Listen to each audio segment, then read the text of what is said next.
Let's take a look at some information and charts on Bitcoin for Brave New Coin. Bitcoin is a proof of work network, the oldest and first cryptocurrency with a targeted block time of 10 minutes. We got into a little trouble in the past few months with those targeted block times as difficulty didn't adjust quick enough for the rapid decline in hash rate thanks to China shenanigans along with price falling off significantly. Both of those had a negative effect on hash rate and eventually resulted in a 50% reduction plus of hash rate. We've since stabilized, block times have stabilized, difficulty is rising again, hash rate is rising again. China is likely out of the picture for the foreseeable future, at least in a major way. This week we saw the first day ever where a US-based miner cleared more blocks than a Chinese or offshore miner. So things are definitely changing in the mining world for the better in a decentralized point of view. Here's another look at difficulty. Again, we had those string of insanely negative, the biggest string ever, the longest string ever of negative adjustments, at least in modern times. If you just scroll through this here, it's mostly green and has been mostly green over time. So we're righting the ship currently, and we're still projecting another positive change in difficulty. In general, there aren't too many things that can affect difficulty to the negative side because price has a natural bias to go up, at least since existence it has, and that's going to feed into more and more hash rate, as well as increases in technology efficiencies have fed more and more hash rate. If we look at miners at 4 cents per kilowatt hour, vast majority of these are still in heavy profits. There are a few miners coming still or just recently released for 2021, and that is certainly helping stabilize hash rate as well. If these are getting released and bought, they are most certainly getting deployed very quickly, as you'll want to recoup your ROI there on any recent purchases. So very excellently timed on many of these releases. If we look at transaction counts and average transaction values, transaction counts down considerably from the highs, have recovered a little bit. But much like I mentioned with ETH, we do not want declining on-chain activity in the face of rising prices because that is a representative of a bearish divergence. Price needs on-chain activity. Price should feed on-chain activity. This is mainly a speculative game, so you don't want to see that fall off. You don't want to see on-chain activity fall off for anything if price is bullish. Average transaction values spiking and dropping kind of all over the place here. You don't generally see many microtransactions on BTC anyway, and that's going to help lift transaction values on average. So keep that in mind.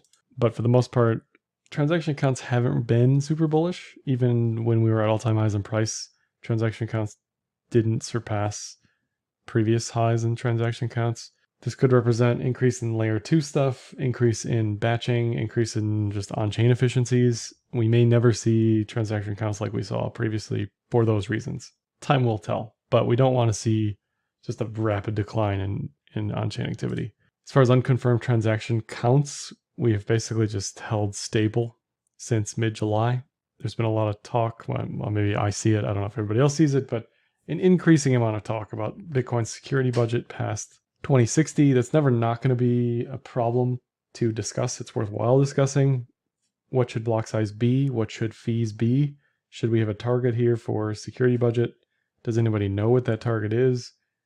Should blocks be variable sizing, right?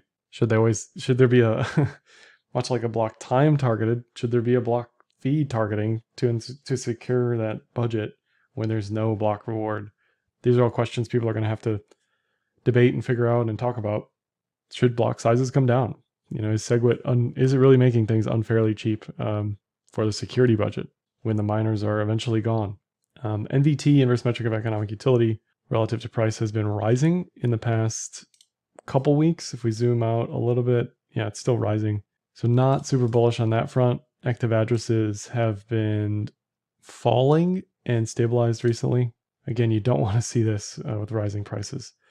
If you see rising prices with very little on-chain activity relative to those rising prices, NVT is going to flip bearish, MVRV is going to flip overbought, and for the most part, it's just going to represent speculation, which has uneasy foothold over time. That'll easy come, easy go. You know, that'll retrace certainly quicker rather than later.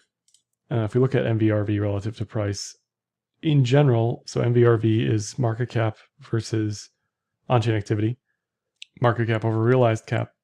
And most coins get to a 2x multiple these days before a top is in. Bitcoin has hit 6 in its early days. It's hit 5 in 2013. It's hit 3.5 in 2017. Most recently, we hit 3 and this local top up here. So we do have probably a ways to go before the top is in. Now, if on-chain activity picks up in a big way relative to market cap, then this is less of an issue. But what you don't want to see if you're bullish is MVRV spike to anywhere near 3 in the near term, because that will inevitably mean we are much closer to the top than the bottom or any bullish continuation.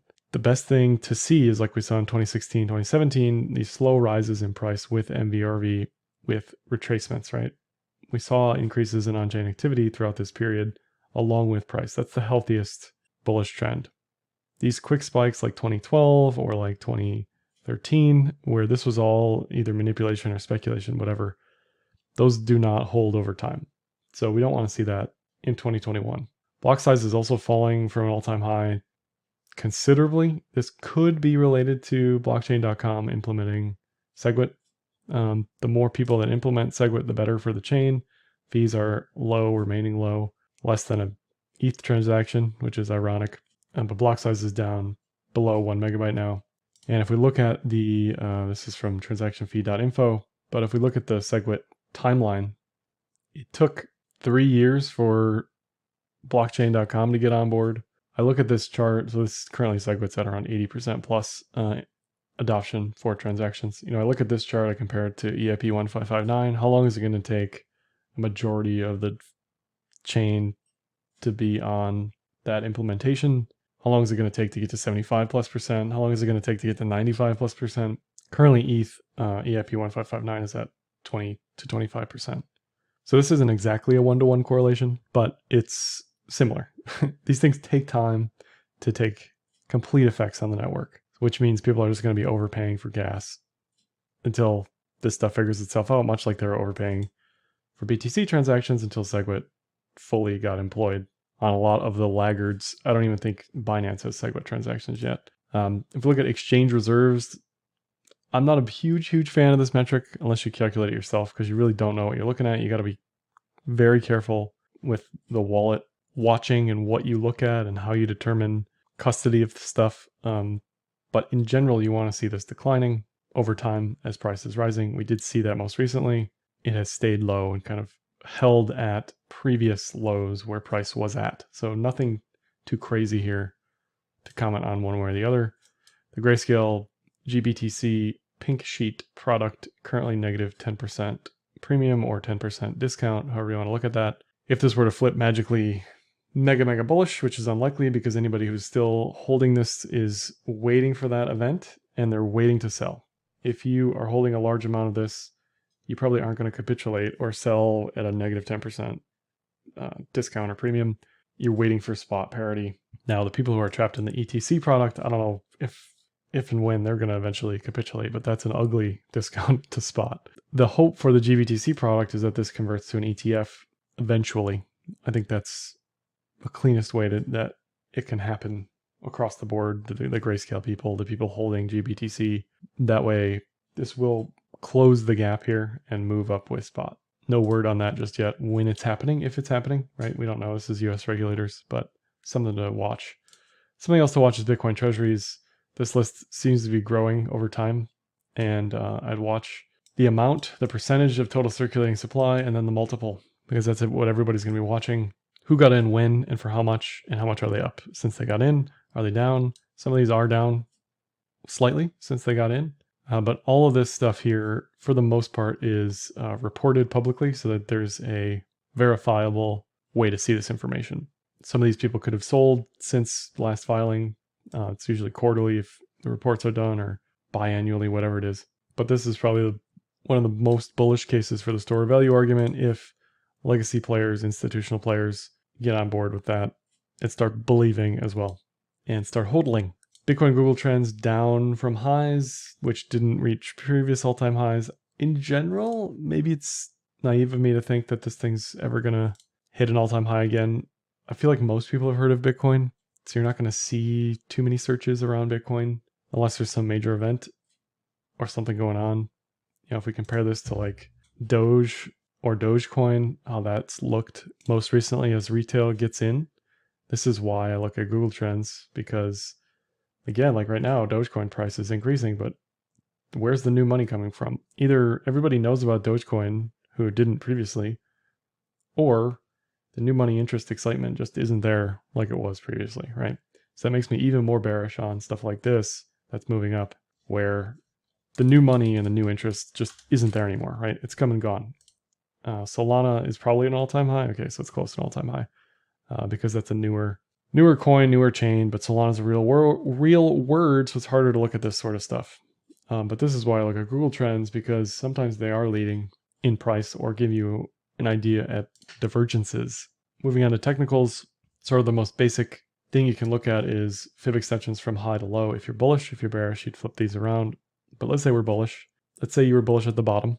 The first thing you want to do is, once a bottom is in, what is the 50% retracement, which is me talking about edge to edge, flat Kumo levels. That's all those are, is 50% retracement.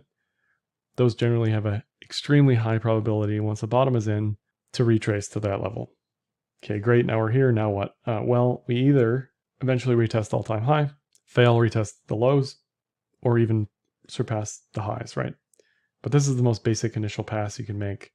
What is the risk reward here, one way or the other, based on current price action? Well, it looks to me more like it wants to relax, settle down, retrace a bit, then go for more.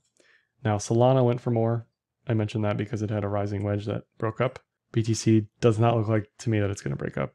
I hope I'm wrong, but we can use trailing stop losses, and I'll get to that in a second. If we look at the 2-year MA multiple, so this is the 2-year MA down here. Anything below that has been a buy. Anything above the 5x multiple has been a sell.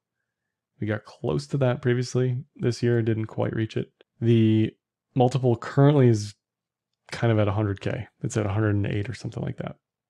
I think everybody's going to be looking at 6 figures. If we surpass all-time highs, that's where we're going. It's just human nature. Everyone's going to look at that as a magnet. Maybe there's going to be some selling around that zone as a psychological resistance area, but everybody's going to be looking to 6 figures.